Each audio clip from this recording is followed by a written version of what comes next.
Olá, a paz de Jesus, que essa paz de Jesus esteja com você em seu coração, em tua casa, com tua família e que todos os lugares onde você for, onde você estiver, que as pessoas possam sentir em você essa paz de Jesus, amém? Que bom podemos estarmos juntos novamente para falarmos das coisas de Deus. Hoje eu gostaria de falar um pouco sobre esta volta gloriosa de Jesus. Muito se tem falado ultimamente sobre os sinais da volta de Jesus. Alguns estão falando sobre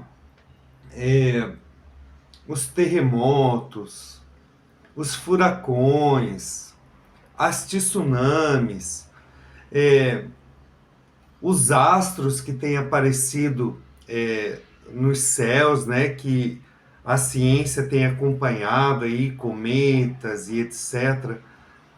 E estão colocando todos esses, entre aspas, sinais como uma afirmação de que a volta gloriosa de Jesus estaria já por acontecer. Jesus deixou bem claro que isto realmente seriam sinais, que à medida que o mistério da iniquidade fosse crescendo no mundo. O que é o mistério da iniquidade? É este mal que vai se espalhando no coração das pessoas e fazendo com que o mal vá dominando todo o mundo. Percebe isso? Porque o que acontece? Nós temos que entender e aceitar que nós estamos numa batalha espiritual, que não são só os problemas desta vida que nós enfrentamos no dia a dia, mas enfrentamos também as coisas espirituais. Os demônios, os anjos caídos, eles tentam a todo momento nos seduzir. Eles colocam diante de nós determinadas tentações para que nós nos desviemos das coisas de Deus e acabemos por fazer aquilo que desagrada os olhos de Deus. Nisto, São Paulo ele dá um ensinamento muito interessante, que ele dizia assim, que quando ele não fazia aquilo que era do agrado de Deus, ele acabava fazendo aquilo que não era do agrado de Deus. Percebe? Então, a todo momento, nós temos que vigiar para que nós, em tudo que nós falamos, em tudo aquilo que nós vemos, que nós escutamos, tem que estar sempre dentro daquilo que é de Deus. O que não for de Deus, se entrou por aqui, sai por aqui. Percebe isso? Aquilo que não for de Deus, se eu estou vendo, desvio os meus olhos. Sabe, nós temos que aprender a fugir da ocasião de pecado. Para quê? Para que nós possamos a cada dia nos santificar. No reino de Cristo, no céu, só existem pessoas santas. Não existem pessoas com pecado. Então, este momento que nós estamos agora, nesta vida, neste mundo, tem que ser uma ocasião para nós nos dedicarmos às coisas de Deus, para nos santificar. Compreende? Então, assim, não vamos atribuir a Deus os males que acontecem neste mundo para dizer assim, Deus está castigando o ser humano porque o ser humano é cruel. É um processo. Olha, nesta vida, nós nascemos, crescemos, chegamos à fase adulta, depois disso nós começamos a envelhecer. O corpo já não é aquele corpo de quando nós éramos jovens, a visão, tudo em nós vai mudando, vai ficando mais frágil, vai ficando mais dolorido, vai ficando mais difícil para o ser humano fazer algumas coisas na velhice do que ele fazia quando ele era novo. O mundo também está envelhecendo. E muitas coisas que acontecem no mundo não são castigos de Deus, mas é um processo natural. Agora também tem a interferência do ser humano. Será que nós estamos fazendo o bem para o mundo com as nossas ações, criando bombas, armas e não sei o que, e certas tecnologias, certos avanços da medicina? Recentemente eu dei uma formação sobre bioética. Olha o que tem se feito na área da medicina, né? Na área farmacêutica, sobre essa questão de como lidar com o ser humano, com os remédios, com vacinas, com tratamentos. À custa de quê? Você percebe? Então, tudo aquilo que nós fazemos tem consequências para o bem e para o mal. Entende? Então, nem tudo que acontece no mundo, foi Deus que quis, foi Deus que fez. Não, as coisas não são assim. Compreende? Agora, quando falamos de sinais, eu vou deixar um sinal bem claro para você, né? Alguns sinais, antes de nós entrarmos na palavra, eu quero deixar um sinal bem claro sobre a volta de Jesus. Eu acho que, na minha opinião, o primeiro sinal bem claro sobre a volta gloriosa de Jesus foi o retorno dos judeus a Israel. Os judeus, desde que o templo foi destruído, junto com a cidade de Jerusalém no ano 70, os judeus sofreram uma diáspora, ou seja, eles foram espalhados pelo mundo. Eles perderam a terra que eles viviam, que foi dado por Deus desde lá da época de Abraão, quando Deus tirou Abraão da terra de Ur e levou ele para a terra de Canaã e falou: eu vou te dar essa terra para você e para a sua posteridade. E desde que os judeus voltaram para a terra de Canaã, hoje é Israel, e aquelas regiões vizinhas que não pertencem aos judeus, tudo que lá é terra de Canaã. Mas desde quando Israel, os judeus tomaram posse de novo daquela terra, o que acontece? Eles sofrem muitas perseguições, eles têm enfrentado muitas batalhas. Lembra-se que quando os judeus não quiseram aceitar Jesus como Messias, como o Salvador deles, Jesus disse assim: esta casa ficará deserta até o dia em que vocês disserem: bendito aquele que vem em nome do Senhor. E os judeus, na sua grande maioria, não aceitam Jesus como um Messias e como Salvador deles. Então, por isso que ainda hoje os judeus sofrem tantas perseguições, estão sempre envolvidos em grandes batalhas e guerras e etc. Tudo isso, para mim, é o primeiro sinal, o retorno dos judeus à terra que Deus deu a Abraão e sua descendência, a terra de Canaã. Primeiro sinal. Qual o segundo sinal? O segundo sinal eu colocaria como a presença do anticristo. Por quê? Veja, como Israel não aceitou Jesus como Messias, até hoje eles estão esperando que o Messias dele apareça.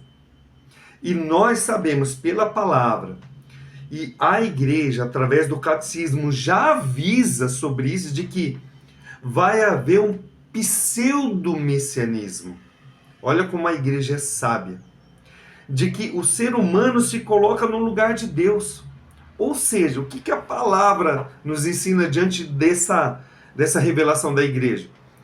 De que vai aparecer um homem ímpio que vai compreender aquelas expectativas que os judeus têm do Messias dele, só que na hora que ele tomar o poder, ele vai se mostrar como um ditador e vai requerer para ele a adoração. Então, o segundo sinal é a aparição do anticristo. E o terceiro sinal é quando o templo de Jerusalém for reconstruído. Por quê? Porque Jesus deixou bem claro que ali acontecerá a abominação da desolação. Veja, lá atrás, quando nós lemos a Bíblia, No livro dos Macabeus, Antíoco Epífanes, ele invade. Veja que aqui ele está fazendo uma imagem do que será o anticristo, uma prefiguração do anticristo. Antíoco Epífanes IV, ele invade Israel e obriga os judeus a comerem carne de porco. Aí ele coloca um ídolo de Zeus dentro do templo de Jerusalém. E isso ficou conhecido como a abominação da desolação.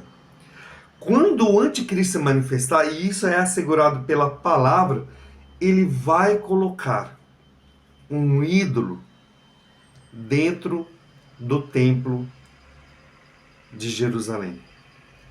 Então, aí o Senhor fala assim, olha, quando acontecer isso, esquece as coisas que você tem e fuja. Então você percebe os sinais que realmente são visíveis para nós. O retorno de Israel já aconteceu. Os judeus voltaram para a terra de Canaã. Voltaram para a terra de seus ancestrais, a terra dos patriarcas Abraão, Isaque e Jacó. Os judeus voltaram. Agora, o que falta acontecer? O anticristo se manifestar.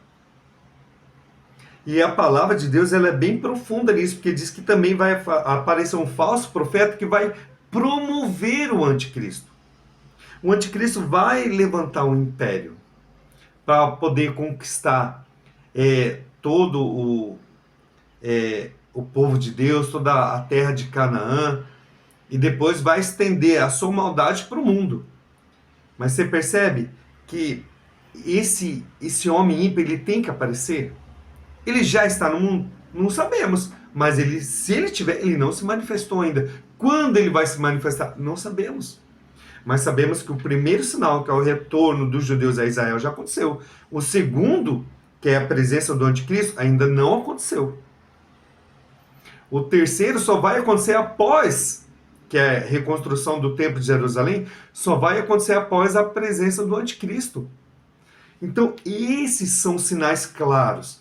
Então, esse negócio, porque está aparecendo cometa, porque estão jogando bomba não sei o que lá onde, e está acontecendo isso é incrível e não sei o que, esses não são os sinais sensíveis da volta gloriosa de Jesus.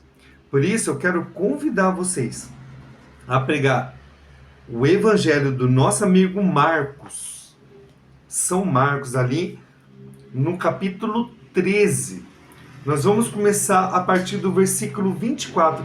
E nessa reflexão vamos ver como as coisas de Deus vão se dar para que a vinda gloriosa de Jesus aconteça. Vamos lá.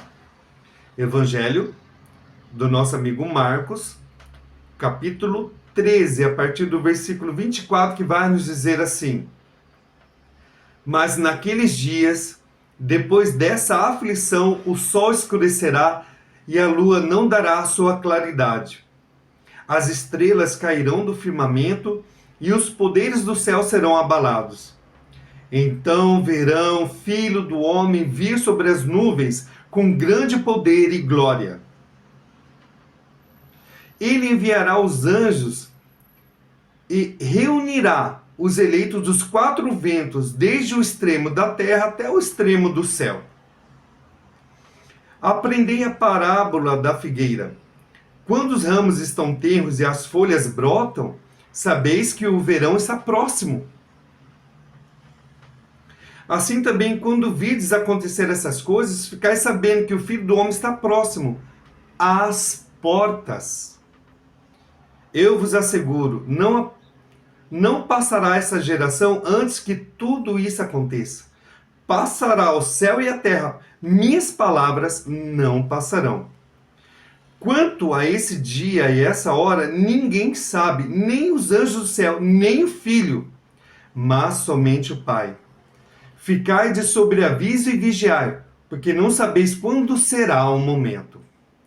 Palavra da salvação, glória a vós, Senhor, por esta palavra. Veja, vamos começar aqui, ó. Mas naqueles dias, depois da aflição, que aflição que ele está falando?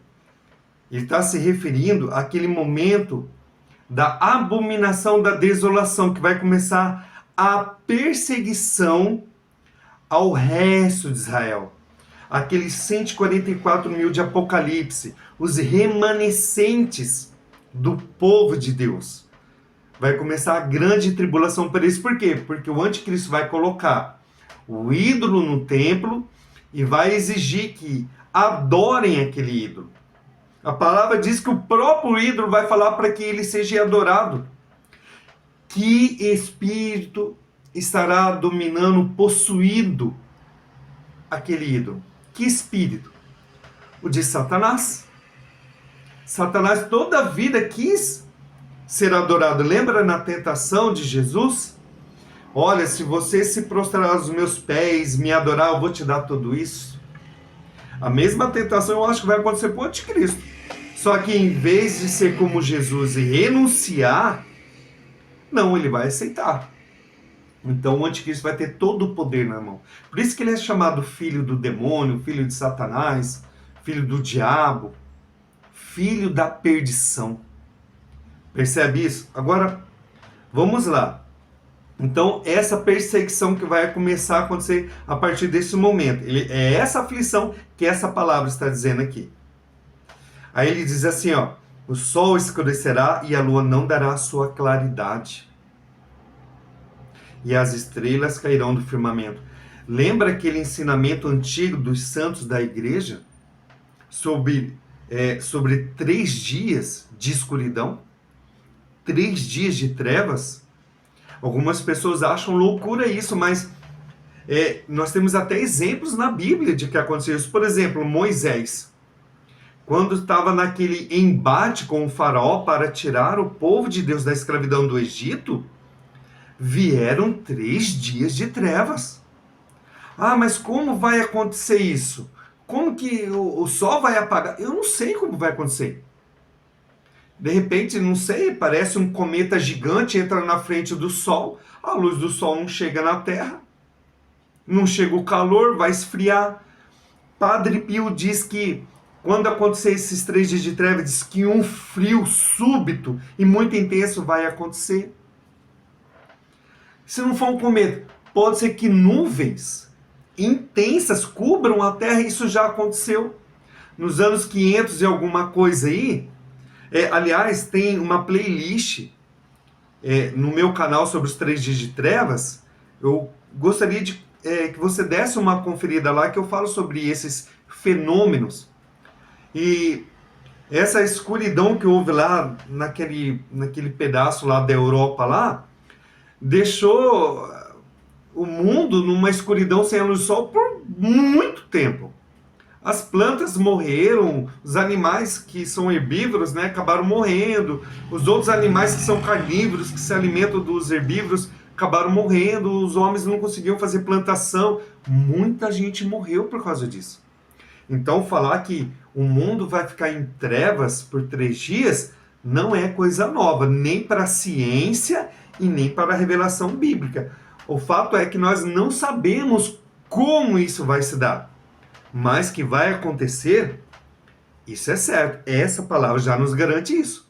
O sol escurecerá e a lua não dará a sua claridade. Percebe isso? E isso já nos aponta para quando isso vai acontecer. É depois da chegada do anticristo. Perceba isso. Então, algum tempo atrás eu vi algumas pessoas falando assim que, nossa, já está para acontecer os 3 dias de trevas e que é para você fazer isso e aquilo. Siga a recomendação da igreja, siga a recomendação dos anjos, mas, sobretudo, preste atenção na revelação, para você não ficar caindo nessas armadilhas. Hoje, com as mídias, está acontecendo muito burburinho aí, que está fugindo da revelação de Deus. Percebe isso? Aí depois vai dizer assim, ainda sobre a volta de Jesus, ó, ele enviará os anjos e reunirá os eleitos dos 4 ventos. Ou seja, o que é os 4 ventos? Os 4 pontos cardeais. norte, sul, leste, oeste. Então, no mundo inteiro, quem vai ser recolhido por esses anjos? Os eleitos. Não são todos. Não são todos. São quem? Os eleitos. Quando isso vai acontecer? Com a volta de Jesus. Na sua volta gloriosa. Então, este ensinamento que vai haver arrebatamento secreto, arrebatamento invisível, porque de repente as pessoas vão sumir e ninguém vai saber o que está acontecendo, isso é conversa. Isto não é bíblico. Isso não faz parte da revelação de Deus. Arrebatamento é isso que a palavra de Deus está ensinando, que com a volta de Jesus, os anjos virão e retirarão do mundo os eleitos. De todas as partes do mundo. E olha o detalhe aqui, ó. Desde o extremo da terra até o extremo do céu. A igreja triunfante virá com Jesus para tomar posse deste mundo, quando o Senhor derrotar todos que se aliaram ao mal, ao anticristo e suas potências. Quando tudo estiver acabado, vai começar neste mundo o reinado de Cristo. É aquelas revelações de Nossa Senhora, quando ela fala que virá sobre o mundo um tempo de paz. Que em determinado momento ali no Apocalipse fala que é um milênio. Não que seja 1000 anos literais, mas um tempo que o Senhor dará para que as pessoas vivam plenamente a fé. Sem tentação, sem sedução, sem a presença do mal. Percebe isso? Como isso vai ser fantástico, glorioso? E como que eu posso fazer para fazer parte de tudo isso? Entregando-me inteiramente ao senhorio de Jesus. Percebe isso? Parando de escutar esse barulho do mundo e ouvindo a serena voz do Espírito Santo. Continuando aqui, ó. Aprender a parábola da figueira, já entendendo que Israel frequentemente é comparado à figueira. Quando os ramos estão tenros, suas folhas brotam, sabeis que o verão está próximo. Assim também, quando vires acontecer essas coisas, fiquei sabendo que o Filho do Homem está próximo. Então, sim, nós estamos vivendo uma proximidade da volta de Jesus. Por quê? Porque os judeus voltaram para a sua terra.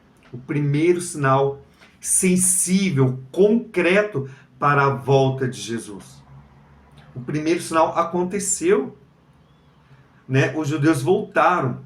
A figueira está lançando seus brotos. Ou seja, o verão está próximo. Essa volta gloriosa de Jesus para esse tempo de paz, esse reino de Cristo no mundo, lembra quando nós rezamos, venha a nós o vosso reino? Isso está próximo. Diante de todo o tempo da história do mundo, agora nós estamos chegando no finalmente. Vamos lá. Não passará essa geração, antes que tudo isso aconteça, passará o céu e a terra, minhas palavras não passarão. Então é errado esse ensinamento que alguns dão de que com a volta de Jesus o mundo vai acabar. Nós estamos falando de um processo de fim dos tempos. O processo do fim do mundo é outra situação. O processo do fim do mundo vai ser quando terminar este reino de Cristo no mundo, que em outro momento nós vamos trabalhar isso.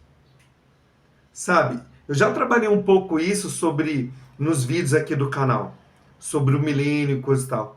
Mas aí sim, quando o reino de Cristo se estabelecer no mundo, quando estiver terminando esse tempo, vai haver uma crise novamente. Aí sim é processo de fim do mundo. Percebe? Mas nós tire essa ideia de que com a volta de Jesus vai haver terror e destruição e tudo vai virar fumaça. Vai voltar o interdito, vai voltar o nada. Não. Não. Volta de Jesus e fim do mundo não são a mesma coisa. Não são sinônimos. Perceba isso. deixa isso claro, olha, essas coisas vão acontecer. O céu e a terra passará. Então não é o fim. Cuidado com esses ensinamentos tortos que tem por aí. E por fim, quanto a esse dia, essa hora, ninguém sabe, nem os anjos do céu, nem o Filho, mas somente o Pai. Eu fico abismado de que, mesmo diante dessa palavra, com todas as coisas que estão acontecendo, tem gente... Quantas vezes não foi ensinado que Jesus estava voltando? Agora, de tanto pessoal passar vergonha, de ficar marcando a data da volta de Jesus, agora ficou marcando data para arrebatamento. Então, não vamos falar da volta de Jesus, vamos falar do arrebatamento. Recentemente, um cidadão, líder de uma religião aí, né, de uma fé aí, falou que ia haver o arrebatamento secreto e coisa e tal, e convenceu uma multidão de gente. As pessoas foi chegando a data, venderam tudo que tinha, coisa e tal, e foram para um lugar junto com esse cidadão aí, porque ali eles seriam arrebatados. Adivinha o que aconteceu? Nada.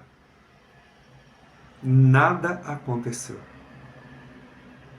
Percebe? Então, assim, não se deixe enganar. Eu sei que muitas vezes, na nossa humanidade, nós somos ansiosos. Eu, por exemplo, eu rezo todos os dias pela volta de Jesus. Eu particularmente, eu gostaria de contemplar com os meus olhos a volta de Jesus. Isso vai acontecer? Eu não sei. Eu não sei o que Deus reservou para a minha vida. Mas se Deus me conceder esta graça ou não, enquanto eu estiver nessa vida, eu quero estar debaixo do senhorio de Jesus. Eu quero estar atento à palavra do Senhor. Eu quero estar fiel à igreja que o Senhor nos deixou. Essa nova arca. Assim como Noé colocou a família, os animais dentro da arca e salvou do dilúvio, eu quero estar na arca da igreja de Jesus para ser salvo das coisas deste mundo. Então, que você possa agora, muito mais agora, compreender quais os sinais sensíveis e concretos da volta gloriosa de Jesus. O primeiro, o retorno dos judeus à terra de Canaã, terra que foi dada a Abraão e a sua descendência. O segundo sinal sensível, concreto da volta gloriosa de Jesus, a presença do anticristo, o Messias que atualmente os judeus estão esperando. Qual o terceiro sinal sensível e concreto da volta de Jesus? A reconstrução do templo de Jerusalém. Esses são os sinais sensíveis, concretos da volta de Jesus. Explosão, meteoro, isso e aquilo, fazem parte de todo um contexto do fim dos tempos, mas não são sinais concretos da volta de Jesus. Guerra, toda a vida existiu no mundo, em menor ou maior grau. Ventos, furacões, tufões, ciclones sempre existiram, em menor ou maior grau. Terremotos, tsunamis, pestes, doenças, sempre teve no mundo. Desde que Adão e Eva saíram do paraíso, a coisa começou a descambar. Só haviam 4 pessoas no mundo e uma matou uma outra. Ou seja, Caim matou Abel. Só tinha 4 pessoas no mundo. O diabo conseguiu lá seduzir Caim e ele foi lá e matou Abel. Então, enquanto houver mundo, vai existir maldade. Enquanto existir mundo, vai haver pessoas que querem seguir o plano de salvação do Senhor, de Deus. Seja uma dessas pessoas. Se afirme em Deus. Tenha uma vida de oração. Seja uma pessoa piedosa. Leia a palavra de Deus. Reze com a palavra de Deus. Reze com a igreja. Tenha piedade cristã. Ouça o que a igreja ensina. Esteja atento às coisas que acontecem no mundo e dê testemunho da fé. Amém? Que essas palavras possam trazer fé ao seu coração. Deus abençoe e até a próxima, se Deus quiser.